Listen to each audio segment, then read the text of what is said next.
तर नमस्कार मंडळी, आपल्याकडे जी गाडी आली आहे ती गाडी आली आहे अहिल्यानगरवरून आली आहे आणि गाडी जी आहे ती वेन्यू 2024चं मॉडेल आहे. त्याच्यामध्ये आपण सीएनजी इन्स्टॉलेशन केलंय आणि सीएनजी इन्स्टॉलेशन केलंय त्याचं फिटिंग क्वालिटी दाखवतो. फिटिंग क्वालिटी कशी झाली आहे वगैरे, पाठीमागे टँक वगैरे कसा बसलाय ते पण दाखवणार आहे. आणि जी गाडीचे ओनर आहेत ते आपल्या बरोबर आहेत. गाडी त्यांनी चालवली आणि फिटिंग क्वालिटी पण बघितली. तर फिटिंग क्वालिटी आणि गाडीचा जो परफॉर्मन्सचा जो काही त्यांचा रिव्ह्यू आहे ते आपल्याला बघायला मिळणार आहे. आणि वेन्यू किंवा बाकीच्या कुठल्याही गाड्यांमध्ये जर आपण बघितलं तर लोकांचा एक विषय असतो की गाडीचं सीएनजी बसवल्यानंतर जो काही परफॉर्मन्स आहे तो डाऊन होणार आहे, असं लोकांचा काही विषय असतात. तर तो एक आपण विषय याच्यामध्ये कव्हर करू. आणि वेन्यू मध्ये तर पेट्रोलमध्येच अंडर पॉवर वाटते गाडी, पेट्रोलमध्येच वाटते. तर पेट्रोलमध्ये आता सीएनजी मध्ये सरांचा काय रिव्ह्यू आपण बघू. म्हणजे मला पहिल्यांदा सांगा की फिटिंग क्वालिटी कशी वाटली ते आधी मला सांगा. फिटिंग क्वालिटी कशी वाटली सगळं बघून, जे आता तुम्ही एवढ्या लांब आलाय तर त्याचं सगळं काही व्यवस्थित आहे का? फिटिंग क्वालिटी तर मला एकदम व्यवस्थित वाटली. ॲक्च्युली मी सगळं आधी रिव्ह्यू चेक करून वगैरे सगळं, म्हणजे सगळं जे काय फिटिंग क्वालिटी वगैरे कशी करतात ते सगळं चेक करून आलो होतो. त्यानुसारच मला फिटिंग क्वालिटी भेटली आणि मी गाडी पण चालवली. आत्ता 10-15 किलोमीटर व्यवस्थित ड्राईव्ह करून आलो. तर सगळे गिअर वगैरे सगळे शिफ्टिंग चेंज करून बघितल्यानंतर जे मला फर्स्ट आणि सेकंड गिअरवर किंवा थर्ड आणि फोर्थ गिअरवर जो पॉवर लॅग जाणवत होता पेट्रोलवरती पण, कारण की व्हेन्यू मला माहित होतं घ्यायच्या आधीपासूनच की थोडीशी अंडर पॉवर येते. पण जो काही पॉवर लॅग जाणवायचा तो सीएनजी चालवल्यानंतर मला पॉवर जास्त मिळाली. उलट म्हणजे पॉवर लॅग मला अजिबात जाणवत नाहीये. त्याच्यामुळं म्हणजे मला जी अपेक्षा होती त्यापेक्षा मला चांगलं काम भेटलंय.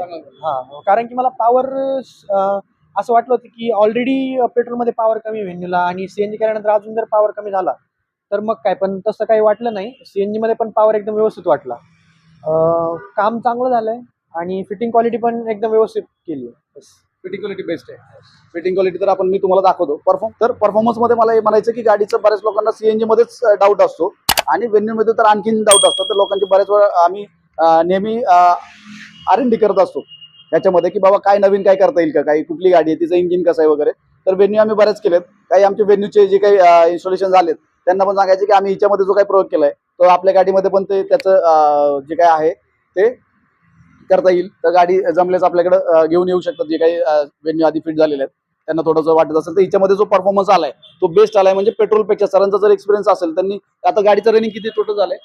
गाडीचं रनिंग टोटल जवळपास 16,000 किलोमीटर झालं तुम्ही होतं. चालवलंय? येस, मी स्वतः चालवलं. 16,000 चालवल्यानंतर तुम्हाला पेट्रोलवर वाटत होतं की असं? हो आज जो एक्सपिरियन्स आहे हो, तो तो वेगळा आहे. वेगळा आहे. म्हणजे म्हणजे आधी मी जेव्हा चालवायला बसलो त्यावेळेस ॲक्च्युली गाडी सीएनजी वरती होती.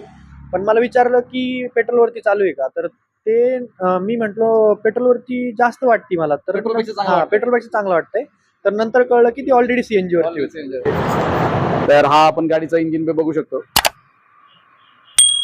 वेन्यू 2024चं मॉडेल आहे आणि या ठिकाणी आपण बघू शकतो इकडच्या पाठीमागच्या बाजूला मला असं दाखवायला लागेल झूम करून, कारण अंदर पडतोय. या ठिकाणी आपण ECM बसवलंय.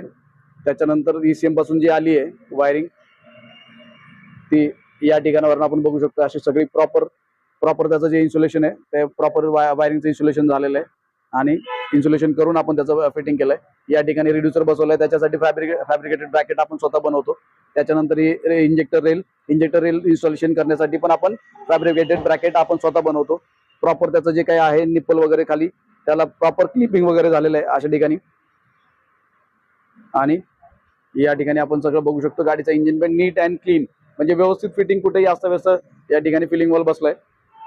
पाइपिंग कुठं तुम्हाला अस्ताव्यस्त दिसणार नाही, वायरिंग नाही दिसणार कुठं, एकदम व्यवस्थित नीट अँड क्लीन. हे सगळं वायरिंग जे बघतोय आपण ते सगळं आपलं वायरिंग आहे. या ठिकाणी पाठीमागच्या बाजूला कंपनीचं वायरिंग आहे. इंजेक्टर पुढचे जे आहे त्याची वायरिंग आणि पेट्रोल इंजेक्टरची जी वायरिंग आहे ती या ठिकाणी मर्ज झालेली आपल्याला या ठिकाणी दिसते. एकदम व्यवस्थित नीट अँड क्लीन झालंय. पाठीमागं दाखवतो.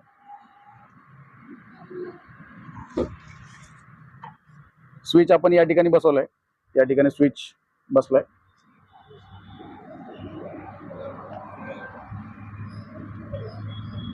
पाठीमागच्या बाजूला या ठिकाणी आपण त्यांचा सरांचा जो उपर आहे सब उपर तो बघू शकतो आणि टँक असं पाठीमागे 6 लिटरचा टँक आपण बसवलाय आणि एवढी जागा आपल्याला ती बघायला मिळते. इतका सगळा स्पेस असा. आता हा जर आपण पार्सल ट्रे खाली केला तर जो काही स्पेस राहणार आहे पार्सल ट्रेच्या खाली तो तिथल्या बरंचसं सामान त्याच्यामध्ये बसू शकतं. पार्सल ट्रेच्या वरती पण बसेल. पार्सल ट्रे आहे त्याच्यावरती, पार्सल ट्रेच्या वरती पण जागा आहे. तर अशा प्रकारे हा एवढा स्पेस वेन्यूमध्ये शिल्लक राहतो. बऱ्याच लोकांचं म्हणणं असतं की आम्हाला पाठीमागचं दाखवा, जागा किती राहते वगैरे, तर हा आपण याच्यामध्ये एवढा स्पेस राहतो, भरपूर स्पेस राहतोय म्हणजे याच्यामध्ये. तर गाडी इथपर्यंत व्हिडिओ बघितला असेल, आवडला असेल तर नक्की लाईक करा, शेअर करा आणि सबस्क्राईब करायला विसरू नका. धन्यवाद.